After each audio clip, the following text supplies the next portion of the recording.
Hi everyone.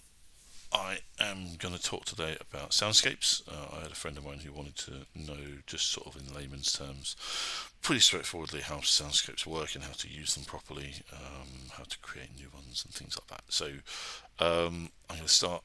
Okay, so what is a soundscape first of all? So every map, good maps come with ambient music, right? So or sorry, sounds, background sounds.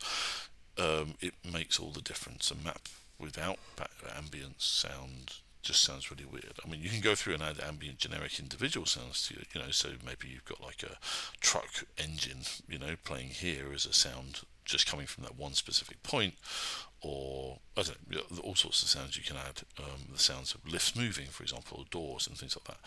Those are individual sounds and they're great to have in your map, but behind it all, there should be an ambient sort of soundtrack going on, which fills in the rest of the world you can't see. So in this case, and we use soundscapes to do that within source maps. And soundscapes really are just a way of mixing sounds together, randomizing them in terms of pitch and volume and things like that to fill in the world. So you may not realize it, but as you walk around in the world, you're constantly having ambient sound coming to your ears, and it fills out the world. Without it, the world feels very odd. So the entity we're using is EMV Soundscape, and you can see in this particular soundscape, I've got a soundscape name of Outside Rain. So if I play my map, you can see it just sounds like a rainstorm. There is thunder and lightning, which is actually handled separately, but the rainstorm, the wind behind it all, you can hear that kind of background humming and noise and stuff like that. So that's all being mixed together using a script file called a soundscape file, which we'll look at in a minute. But the problem is with this map is at the moment in this space I've got this indoor office room, and when I go inside, it continues to sound like I'm outside. You see, the sound hasn't changed. The rain sounds the same. The wind and the rain and everything sounds the same. So it doesn't really sell the fact that I'm coming out of the rain, if you like. Right? What we want to do is add a new soundscape for the interior of this room, and then as the player passes between the interior and the exterior, change the soundscape as they move. Okay. I will say there are other better videos on this. If you go look at Top Hat Waffle, he does a really good job of talking about the technicalities of it. What I want to talk about is just the practicality of it, how to get this working quickly. So if we look at the map I've created, I've got a soundscape sitting here, and the way these things work is there's one sitting here. You see that circle, that bubble is covering all of the player start areas, okay, all the player start entities. So that means that any of these, when players start in the map, they're going to encounter this first outside rain soundscape, and that's going to start playing the minute the map is launched. Okay. The way these work is you can think of them like bubbles. The last bubble the player touched is going to be the soundscape that's going to continue to play until they touch a different bubble that tells them to play a different soundscape. So we can see that kind of in action down here. So what I've got is two soundscapes. I've placed one outside the door of our room. You can see this one here is outside rain, so that when you come outside, the last bubble you'll touch is playing the outside rain sound. And then inside, I've actually got another soundscape, which is where we're going to set up our indoor sound, so that when the player passes through and touches this bubble, the ambient sound is going to change to an indoor sound, basically, or a sound of being indoors during a rainstorm. So where does all the magic happen? So all we're doing here is telling the system which soundscape to play. Soundscapes themselves are stored in, if we go into your Reactive drop folders, you see scripts, and under scripts you'll see I've made this big, loads of script files, and you can mess with these as much as you like and change your game however much you want to, but what we're looking for here is the soundscape files. So if you scroll all the way down, you'll come to a set of files called soundscapes.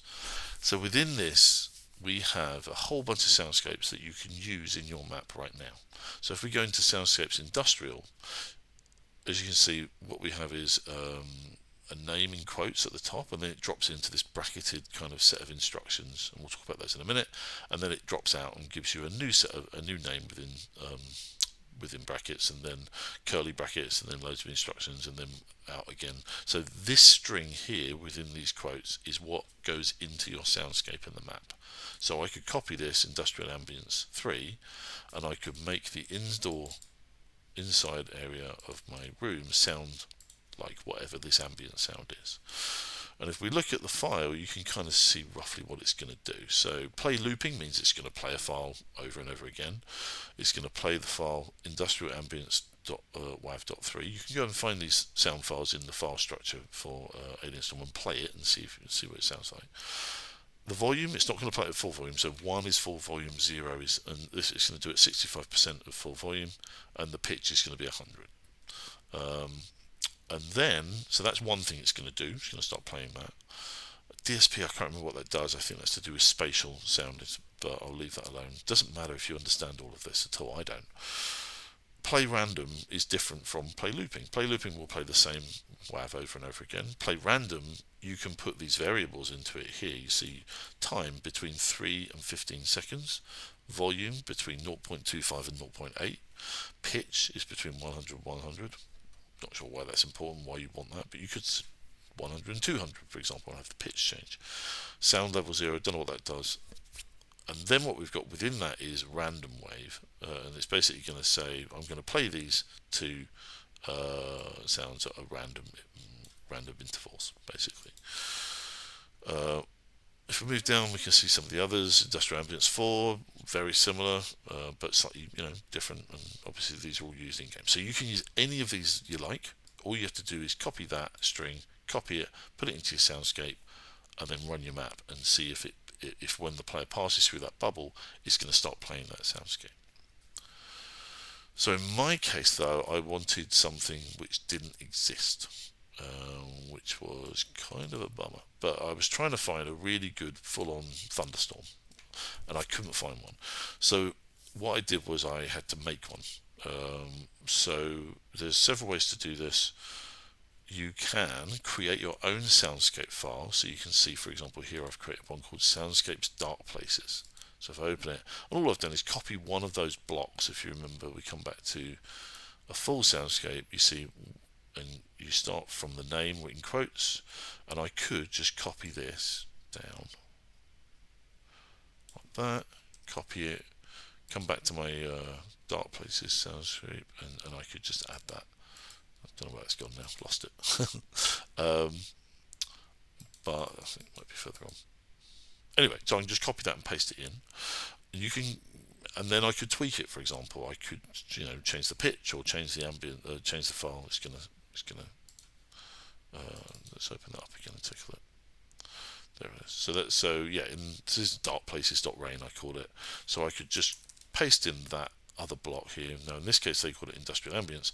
I could call it Dark Places Ambience 3, right? And that would give me a custom. And the name Dark Places doesn't have to match your mod or anything like that. You can just call it whatever you want. But anyway, the main thing though, if you're going to create your own soundscape file like this for your mod, is you need to make sure that you have updated the let me show you. There's a file called Soundscapes manifest here. So it's really important that you add the file of the name of the file, so you can see here's scripts where the Soundscapes Dark Places. That was kind of the mod that I was creating, so that's the custom, but you have to make sure that it's added with this file element here, or else the system won't know what it is when you're trying to do it. Now that's the more complex way of doing it, of creating your own. And as I say, go check out Top Hat Waffles guide, it's much better than mine. I cheat, and all I'm going to do is basically I'm going to take one of the existing Soundscape files, and I'm just going to add a new individual soundscape to it. So in this case, Soundscapes Dema I'm going to take, because there was what I wanted. There was another soundscape that sounded quite similar. I wanted a rainstorm, but that didn't exist. So I looked for a map that had heavy weather. Dema has got snowstorm, which has got some really nice wind gusts and stuff like that. So I thought, well, I'll just copy that, and then I'll just swap out and I'll just add in a play looping for my. There's a really nice rainstorm sound called Rumble Rain here, and I'll just add that. So I sort of created my own one, but I've added it to an existing soundscape file. The main thing if you're going to mess with an existing soundscape file is it's fine to do it, just don't edit or delete any of the existing content in the file itself. You can paste in a new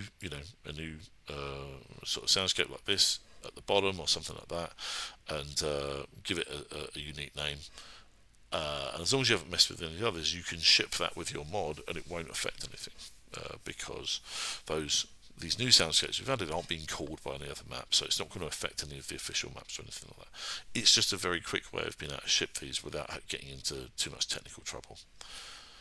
So what I've done is add this. So what I'm doing here is it's playing another soundscape. I've got two things here playing these, so you can sort of embed soundscapes into other soundscapes as well once you've created one. So in this case, I'm using utilx wind gusts and abstract ambient, and then I'm also adding, and then I've added this looping rainstorm, and that has, when I play this, that has pulled together, basically creates this overall ambience. So it sounds complicated, but really I'm just copying and pasting and tweaking things.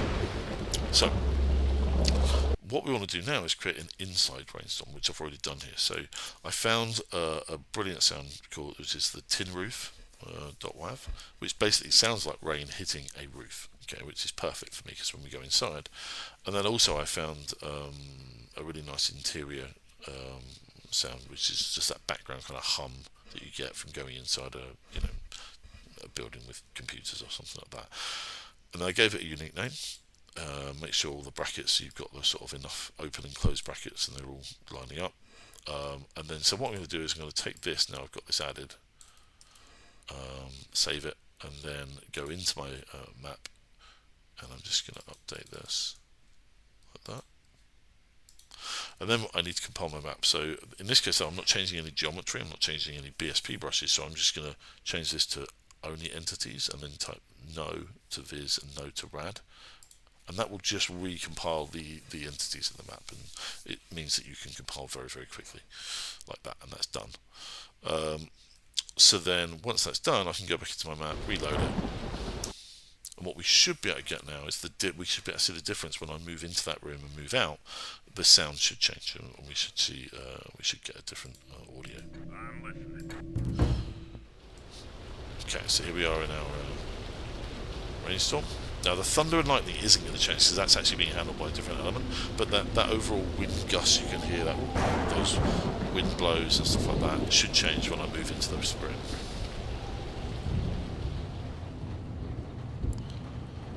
Okay, so you can hear the tin roof rain sound,